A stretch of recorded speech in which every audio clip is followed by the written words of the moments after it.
Welcome to Films and Stuff with your hosts, Pete Mitchell and Ethan Hunt.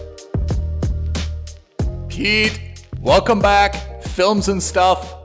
We've got a lot to talk about.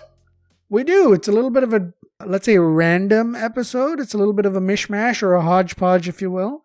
Crockpot. I like it. Cooking metaphors. Let's talk about a show, or a movie rather, that came out on Netflix last week that caught both of us by surprise.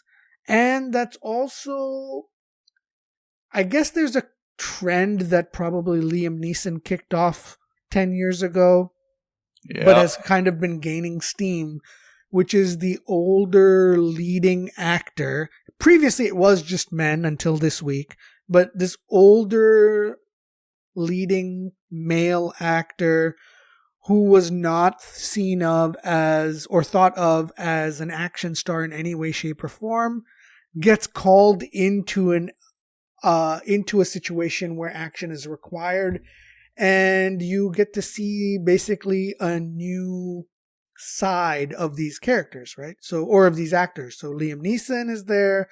Keanu Reeves did it with John Wick. Yep. You saw Bob Odenkirk do it with Nobody. Yep. And I'm sure there's countless others that even I'm not thinking of or saying out off the top of my head.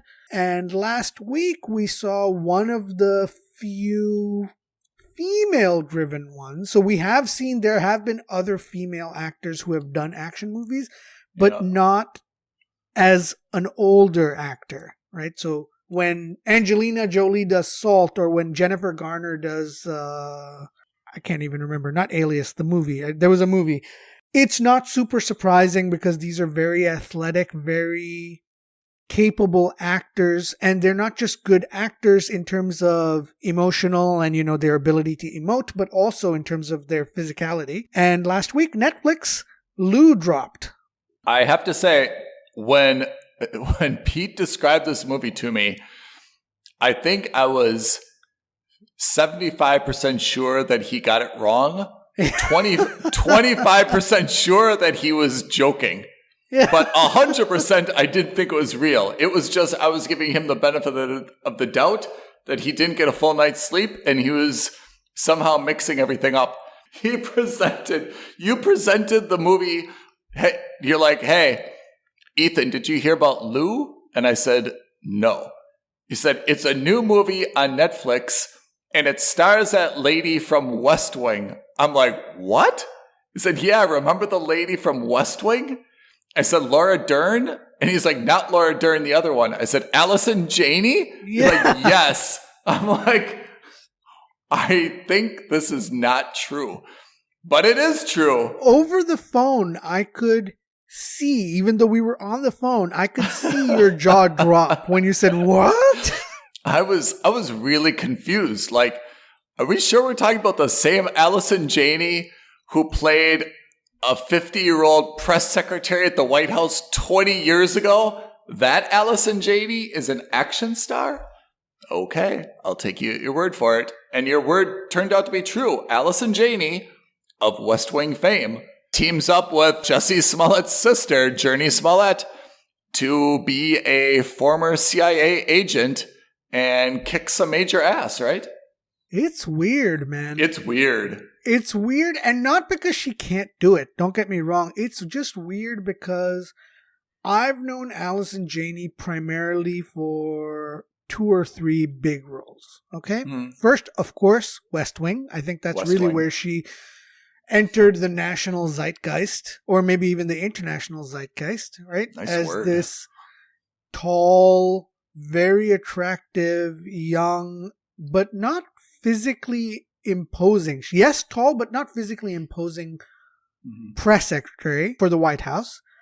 Followed by the next major role I remember her from was a sitcom where she plays a recovering drug addict called Mom, which she did with Anna Faris. Oh, I do vaguely recall this, yes.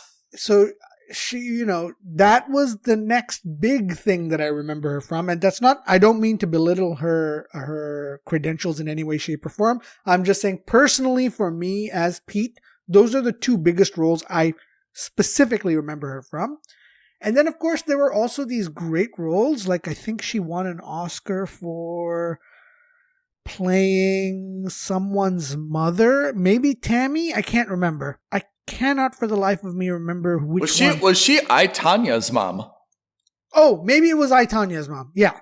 Oh, yeah, she was I, Tanya's mom. Yeah, so it was Tanya Harding's mother. So these are the kinds of roles I've known her for.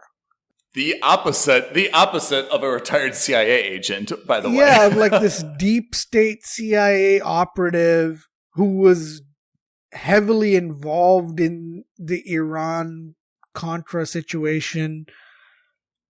I don't know. It just seemed a little weird to me. Not in a bad way, just weird. And then to see her do these very, very action type active role movements, she pulled it off, don't get me wrong, but it just sat a little odd with me.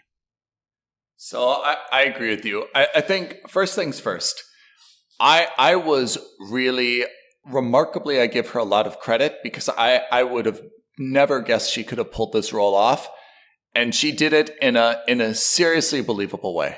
I really, really believe that she was able to handle a gun, handle a knife, take a beating, and so forth. Honestly, bravo to her, because it's a role I just could not have envisioned her in if I were a casting director.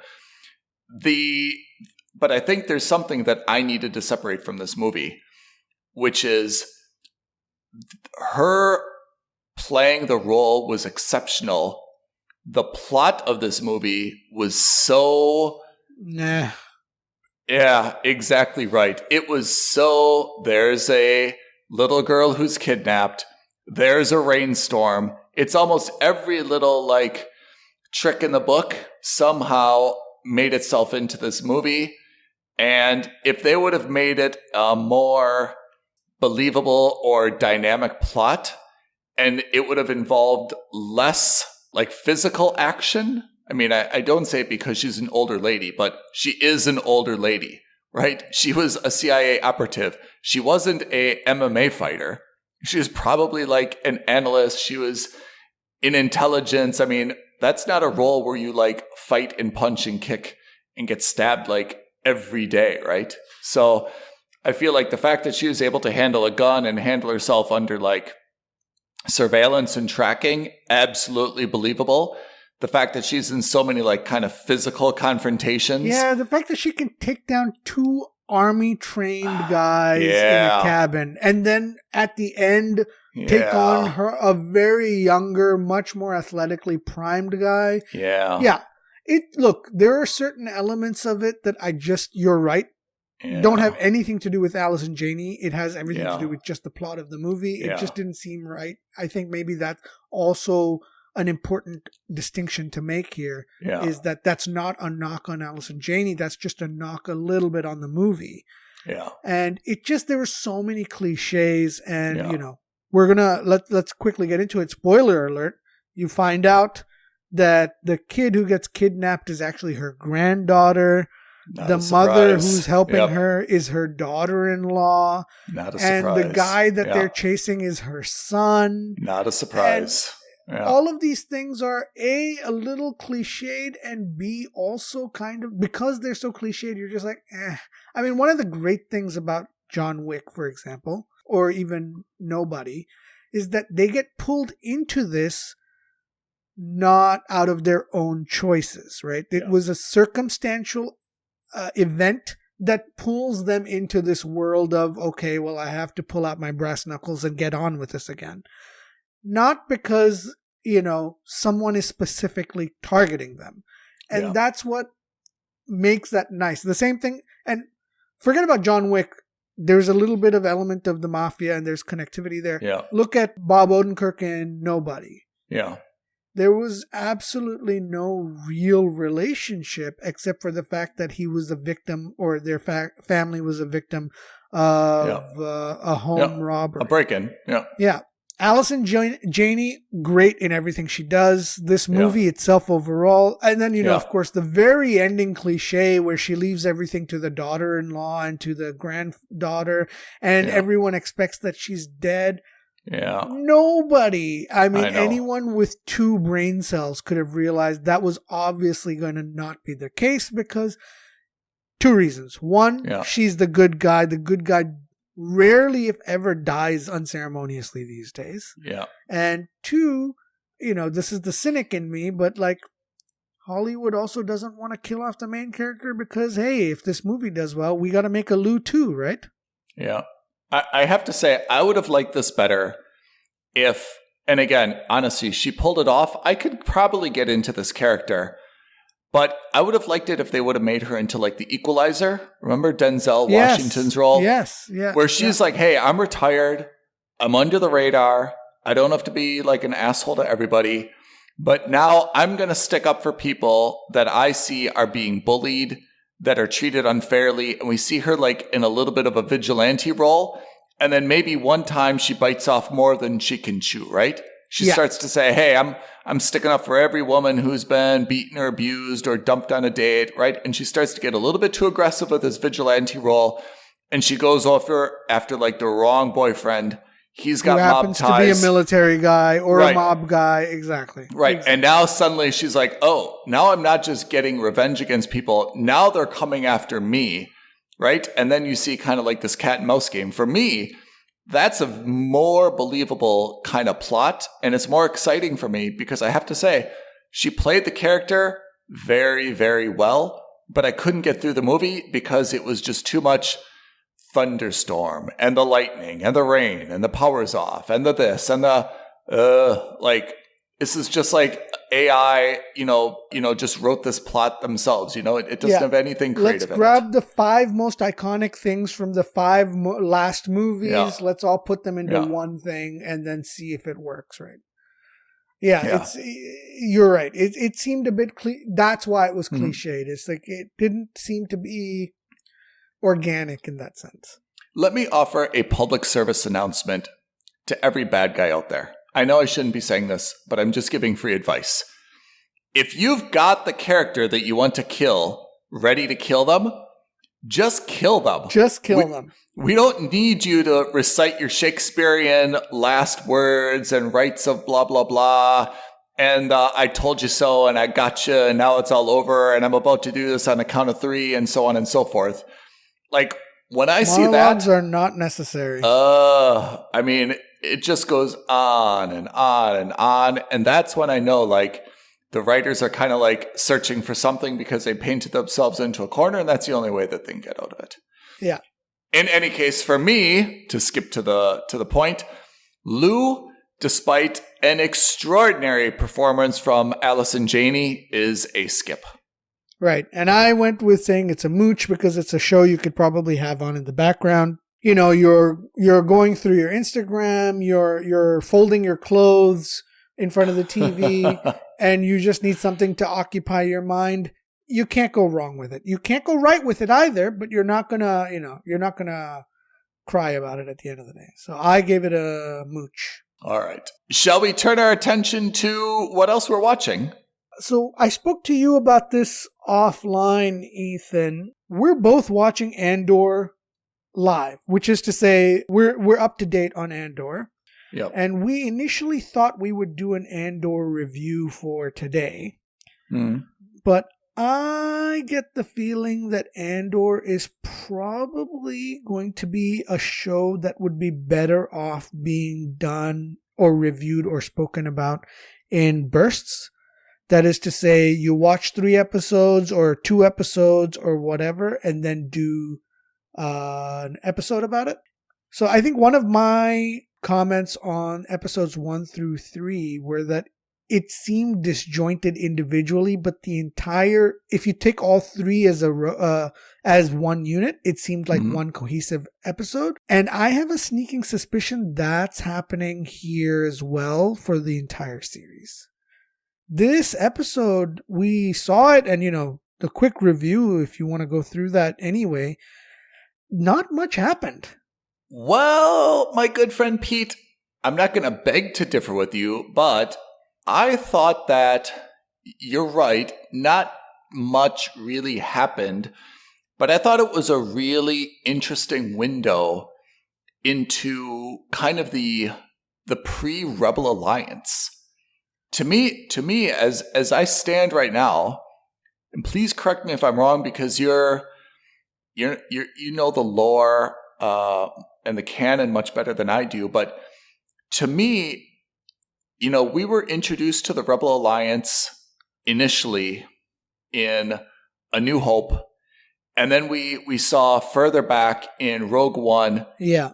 And throughout, even through some of the other series, including the animated series, we've seen a little bit more, like specifically kind of Mon Mothma.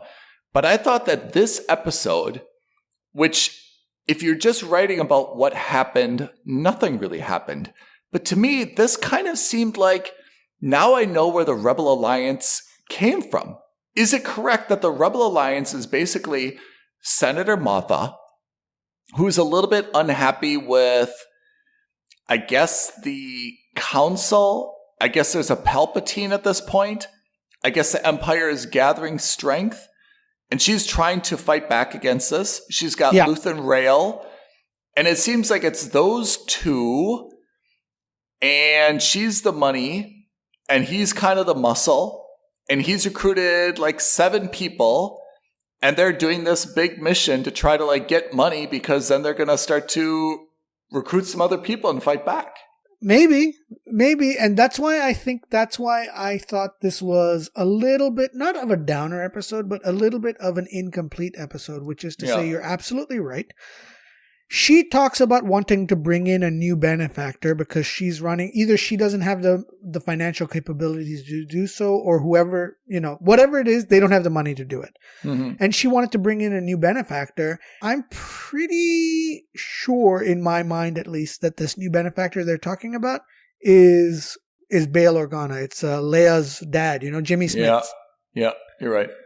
Because he's definitely a part of the Rebel Alliance, but he's a senator as well. So they would know and each so other. is Mon Mothma. So I think that in terms of motivation, that works in terms of their views are aligned.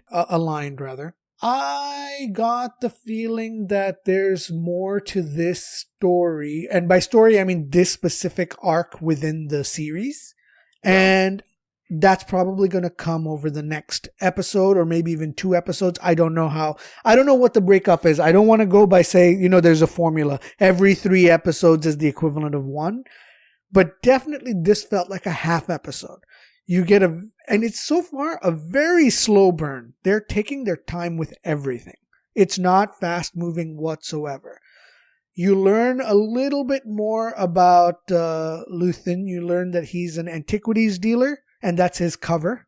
Mm-hmm. You learn that, you've got these 6 guys who are working together now with Andor to get in and steal the quarterly payment for the salaries of all these Imperial soldiers in that sector. So it's a big amount of money, whatever it is. And what else? You learn that Mon Mothma might be in some kind of bad marriage, but that's kind of it. I mean, for a 50-minute show, not much happened, right? I mean, everybody is on edge on the heist planet. Everyone's on edge. No one trusts each other. No one knows that Andor is being paid for this, that he's not really a part of the Rebel Alliance yet. Yeah. So there's a little bit there, but is that 50 minutes worth of content? Probably not. It seems like we're guessing here because we know a little bit how this ends, right? I mean, we saw Rogue One where Cassian is obviously elevated in a... Yeah, he becomes a captain of the Rebel Alliance. Yeah. If I'm guessing, it seems like not everybody makes it out of this mission because either Cassian does something very, very heroic, probably, or Vel and some of the other people, die or bail out or, can't stomach it because he's kind of the low man on the totem pole. He's a mercenary.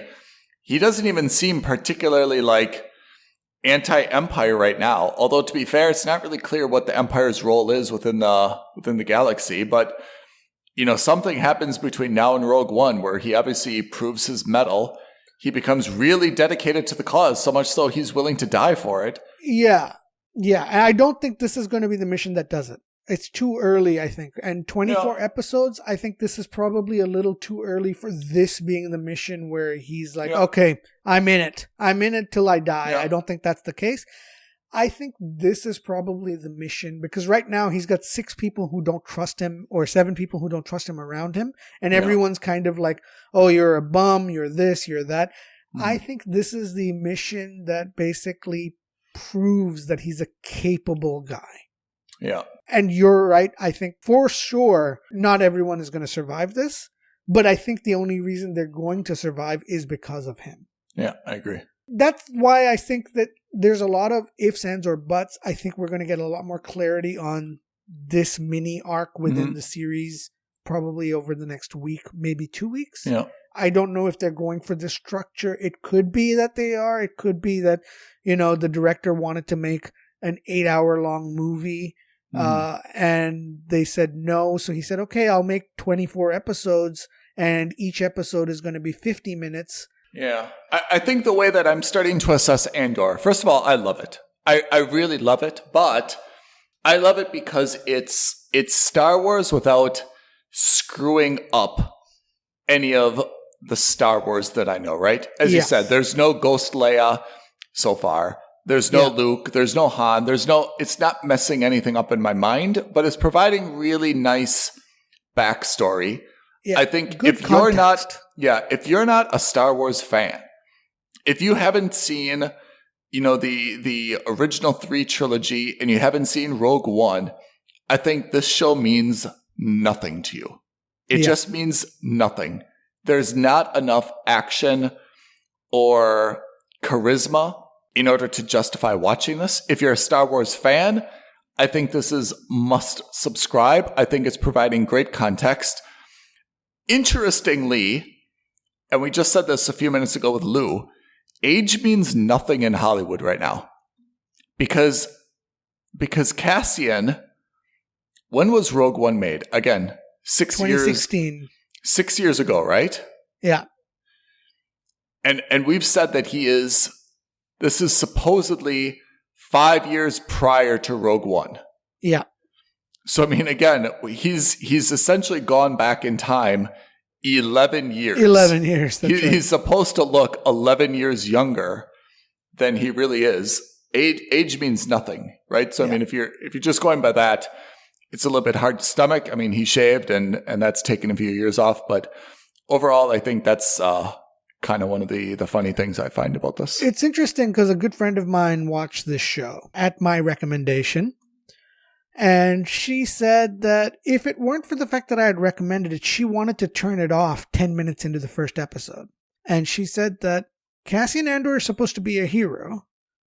And in the first 10 minutes of the first episode, he's gone to what apparently is a brothel, and then he's killed 2 people. That is not what heroes do in her mind.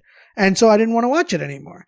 And I thought that was a really interesting take on this. And then I told her, I was like, listen, that's a really interesting take because for your casual viewer, that's not incorrect. That is absolutely not an incorrect take. In fact, I think I fully appreciate where she's coming from. If you're not a Star Wars hardcore fan, or just even an ancillary fan, you're not going to really appreciate how, even in shows where the good guy is a bad guy, think Dexter, think Breaking Bad, think Better Call Saul, generally speaking, the first few episodes, they make it so that the character, the main guy, is endearing to you one way or another. Yeah. And that they justify the bad things they're doing in a reasonable way. Dexter is killing people who are bad guys who have evaded the law, who need to face justice. What's-his-face is making meth in Breaking Bad because... I mean, he is a chemistry teacher who had a disabled son who is working a second job at a car wash, right? I have cancer. Yeah. I'm not going to live forever. I need Correct. to make sure that my newborn baby girl and my son, both one who's definitely special needs, has enough money to make it through to college, and then they're on their own. Yeah. Because that was the way he had always done the math was, all right, I'm going to make X number of pounds of meth because that's how much it's going to sell for. And then I can give that all to my wife. And then I never have to do this again. And then if I die, my kids and my wife are taken care of. I mean, you make a very good point, and I'm sure someone's written about this, but if they have not, then I'm the first person to say it. At some point, we have a very politicized world. It's hard not to look at Star Wars and the Rebel Alliance strictly through like a political lens and question whether or not the rebels are really the good guys. I mean, as your friend said, when you look at it now, there's nothing really admirable about what the rebels are doing, right? I mean, we have relative peace in the universe. We have a democratic Senate, which of course has its problems, just like any other democracy. We have the Empire that's obviously trying to take over. The Empire, I think, is heavy-handed for certain, but they don't seem to be portrayed as unfair or slavinous, right? Yeah. They just seem to be power hungry, saying, hey, we're going to put in order. This is the way that things are going to be. It's not going to be a democracy. It may not really be fun, but they don't necessarily seem to be unfair. And the rebels right now, even though you and I grew up with, the rebels are the good guys and it's the evil empire who are the bad guys, right? We don't really see yet the rebels being good, and we definitely don't see the evil that they're trying to overcome. Even when you look at Cyril Karn, right? This overeager guy who like customized his uniform. I mean, he definitely seemed to be like, he didn't seem like to be the guy that you'd like at the office, but he wasn't wrong. He's like, hey, 2 of my coworkers were killed. We need to look into this and understand what happened, right? Fine, they were in a brothel. Fine, they weren't really great guys. They were still killed. Let's look into it, He's not necessarily wrong in this whole thing. And I imagine that him and this other lady, Dedra Miro, right? Yeah. That they're going to somehow find this. There's going to be more of them for sure. Yeah. Even though they were both kind of summarily slapped down in this episode, I imagine that their story isn't over. Yeah. And I think that's a hard thing is we need to look at Star Wars in a vacuum and not apply it to real life. If you apply it to real life, it's going to be really difficult when you're going to start to look at bureaucracy and heavy-handedness and right and wrong. But your friend is right. When you just kind of look at the rebels now, you don't really get a sense of, hey, I really want them to win. They're the good guys. Right now, they're not. They're just a collection of kind of like criminals who, at least in the case of Cassian, are being paid to steal something. They're stealing salary. Whether they're stealing salary for people that are, there's no good or bad. They're stealing someone's salary, right? I mean, they're not doing something good. It may be for a good cause eventually, but I agree with your friend. It's not easy to immediately like cheer for them saying, yeah, steal the salary. Well, why? We need to see the hook right now, what they're fighting. Which I'm certain we will. But I'm just saying that the only reason that we, as in you and I, have been okay with it, and I think a lot of the fans have been okay with it so far, is because, we know the story of Star Wars, right? We know what happened in episode 4, 5, 6, 7, 8, 9. So that's the only reason. So in any case, I thought that was an interesting counterpoint to, something that's... It's important to provide context, as you've always said, and it's the right thing to do is to provide context.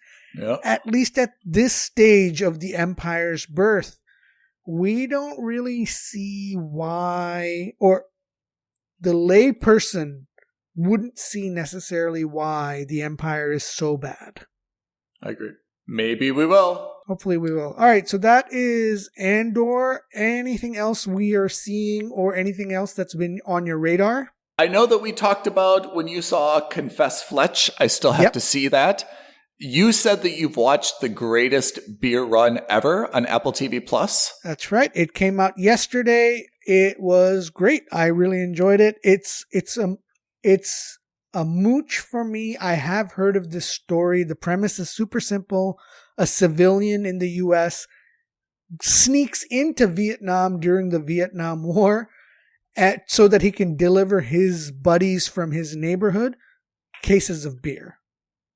How many? Like, he brings the beer with him? You see him take 4 cases in the thing. And like, of course, it's, that's just, he obviously is not, we don't know what the actual numbers are. No one's keeping track. But like every time he opens his bag, there's always a beer for someone in there. Oh, good for him. What else do we have on our list that we want to see? So I am very much looking forward to seeing Operation Fortune. That has been delayed indefinitely. It's Guy Ritchie's latest movie. I am a fan of Guy Ritchie. Yeah. It's usually quite funny. The action is quite good. So that's a good thing. I'm interested. It got delayed because the primary bad guys in the movie were depicted initially as Ukrainians. Yep. And given what's going on in Europe right now, Hollywood and I guess Guy Ritchie felt that it would be inappropriate to release a movie where the Ukrainians were depicted as bad guys. So they have decided to pull it off and re-edit it. I don't know what that means, but that's what they're doing. Beyond that, very soon we've got Knives Out 2 called Glass Onion. Oh, yeah. Tell me I've never watched a Knives Out movie. Can you believe it? If you like mysteries, if you like murder mysteries and whodunits, this is the movie for you. Oh, really? Think of it as a more realistic and a more grounded and a more modern version of Agatha Christie's Poirot series. It is phenomenal. So don't think of Poirot like, Death on the Nile and Murder on the Orient Express. Those were a little over the top in their depiction. But in Knives Out, an A-plus list cast. Yeah, the cast is amazing. The cast is unbelievable in Knives Out. And then in the sequel, they're doing the same thing. Also an excellent cast. I cannot recommend this enough. If you like murder mysteries, this is the one to watch. All right. I'm in on that. What about something you and I both love? Mythic Quest Season 3 on Apple TV Plus. When is this coming out? I think it comes out actually mid-November. If I remember correctly, I don't have the dates confirmed, but I read somewhere it's coming out on the 11th of November. Okay. I could be wrong. And that is definitely, of course, it's a series. It's hilarious. It's one of the few, it's not a sitcom, but it's very funny. Yep. It gives you great insight on how the video game industry works if it were run by delusional people, which I could imagine is true. I'm very keen on seeing it. Okay. The other 2 trailers that I've seen that I've put as mandatory for me is The Peripheral on Amazon Prime with Chloe St. Moretz, Secret Invasion, which is Marvel. That's right. So what's interesting is I'm actually more interested by The Peripheral, which is a movie, than I am in Secret Invasion, which is a TV series, hilariously enough. Oh. And even though I'm a huge Marvel stan, I love them. I wish them all the best. But so as I was telling you earlier, a couple of things. One, I'm not so sure. I don't know how they're going to do the pacing for the TV series. I think this might be better as a movie than as an 8 or 10 episode TV series. And 2, I think She-Hulk has left such a bad taste in my mouth that at the moment I need to take a break from Marvel. I mean, I have to say, this is not a small thing. I mean, Pete, you and I have been we're huge fans. And for you to, I quit She-Hulk. I quit after 1 and a maximum a half episodes. If I were Disney, not that I'm so impressive, but I would be sounding the alarms with whoa, hold on. Why aren't we getting any streaming from Ethan? Why isn't Ethan watching this? And now Pete is saying he hates this show. We have done something dramatically wrong if those 2 core guys are saying they do not like this show at all. I think that's exactly the right point. I think that's exactly the right point, is that, Marvel and Disney can easily dismiss and should easily dismiss those people who are saying, oh, it's the anti-woke brigade, blah, blah, blah, who are saying that, I don't want to see this. It's not good because there's a woman as a lead or because of this or that. Those are people who are kind of using the argument of the show being woke to mean anti-progressive. Like they're anti-progressive. And that's fine. You can ignore those people all day because at the end of the day, the world is the way the world is. And it's going to continue being that way regardless of how, this small, very vocal minority is. Mm-hmm. The problem is when you have real hardcore fans of your product, like me, like you, and when you start losing them, and this has nothing to do with, any of the progressive issues or any of the woke issues. This has nothing to do with that. It comes down to it's a bad show. Exactly. It comes down to quality. It's a fundamental issue of quality. And I don't like it. I don't like it. I don't think that it doesn't have your traditional Marvel feel. I like that they tried to make a sitcom. That for me is great because that's one of the hallmarks of what Marvel has done in, I think, third or fourth phase onwards is to say, hey, let's make movies that are different genres, right? So Doctor Strange 2 had a little bit of a horror vibe in there.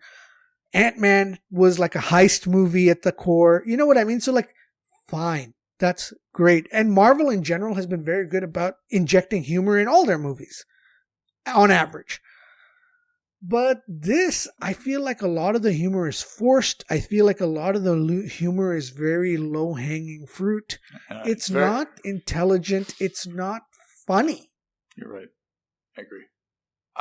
I don't think, I'm with you on the fact that it makes sense. And I really appreciate this, Disney. You're like, hey, we've already got Pete and Ethan.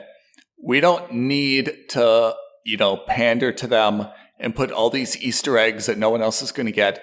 Let's try to expand our audience. Let's try to do something different.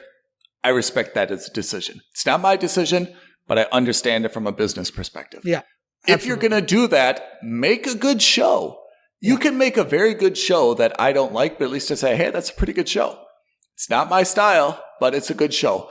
Problem here is that I don't find that there's anyone who's like, I love She-Hulk. So funny. Love the character. So inspiring.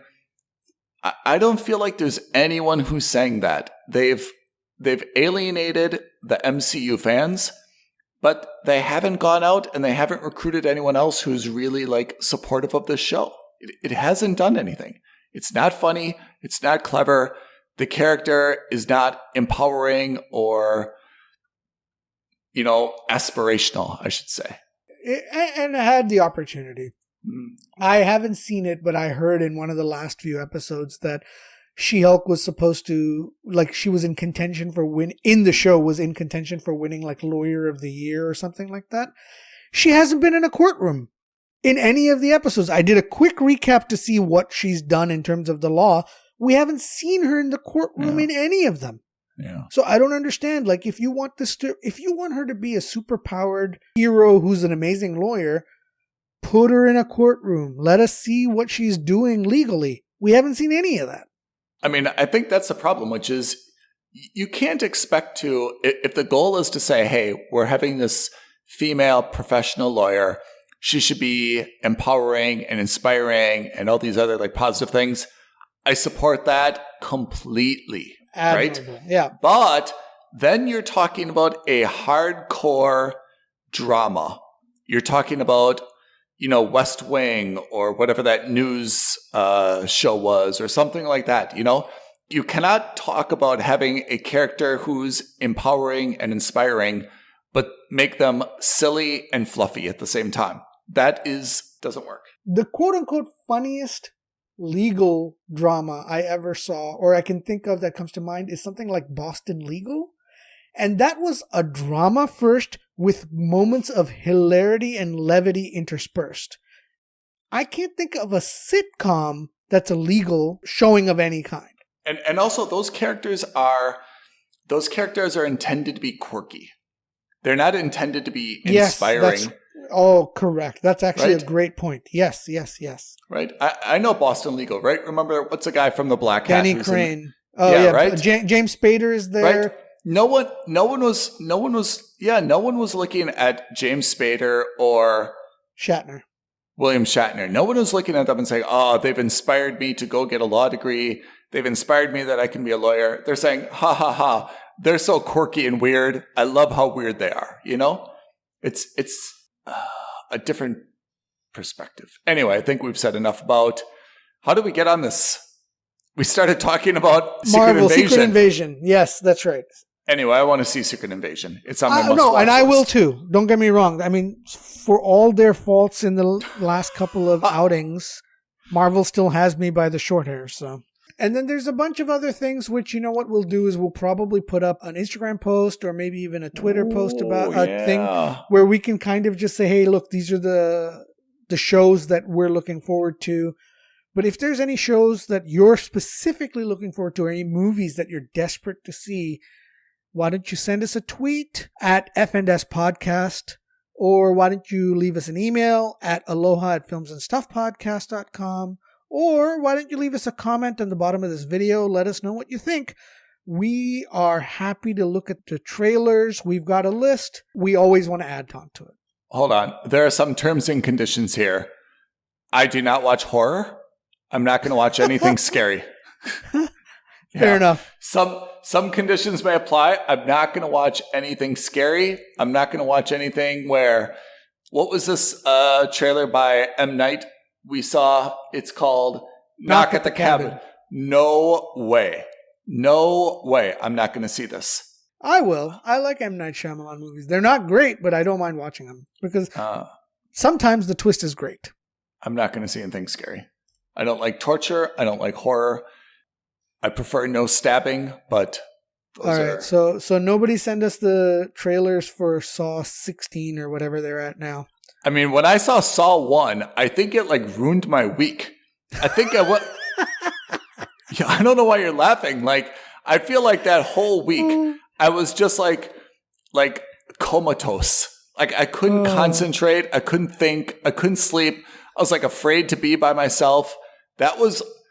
It was harrowing experience. I knew that's what would have happened to me, so I didn't even bother watching it. I'm telling you, my friend Towner French, I hope you're listening. You really screwed up my week by forcing me to watch that movie.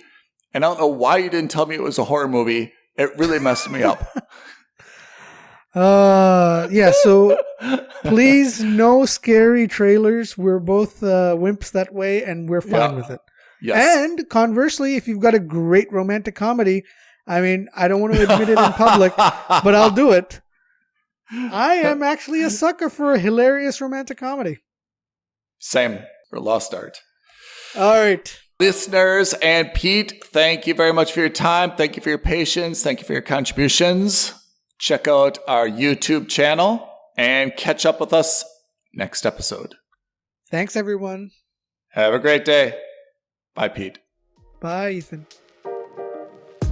Thank you for listening to another episode of Films and Stuff. If you haven't already, please subscribe and review on Apple Podcasts, Spotify, or wherever podcasts are downloaded. Films and Stuff. There is no substitute.